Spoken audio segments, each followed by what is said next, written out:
ধর্ম নিয়ে রাজনীতি তারাই করে, নির্বাচন এলে যারা টুপি পরে তাতে ভালোবাসে।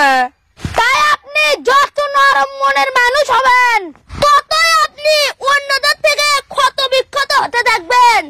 পরের সুখে যার পিছন জ্বলে তাকে মানুষ রূপী জোনাকি বলে। টাকার জোরে অনেকে সৌদি আরবে গিয়ে হজ করে আসে, কিন্তু ঈমানের জোরে বাড়ির পাশে মসজিদে গিয়ে 5 ওয়াক্ত নামাজ পড়তে পারে না। হাই রে মুসল্লি রে।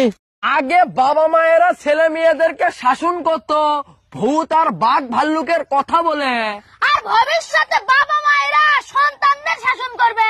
চুপচাপ খেয়ে নে, না হলে মোবাইলের পাসওয়ার্ড চেঞ্জ করে ফেলবো।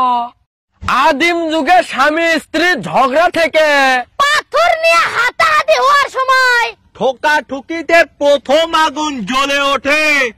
এইভাবে সংসারে আগুন লাগানো দিয়ে আগুনের আবিষ্কার হয়। আমরা 3 মিনিটের গানে শান্তি খুঁজি, অথচ সেটা জাহান্নামের আগুন ছাড়া কিছুই দেবে না। অথচ প্রত্যেকটা মসজিদে শান্তি বিক্রি হয়, সেখানে কেউ খবর নেয় না। সন্তান যখন দুনিয়ার সম্পদ দ্বারা ধনী হয়ে যায় পিতা মাতা তখন ভয়ে ভয়ে কথা বলে যাতে সন্তান অসন্তুষ্ট না হয়।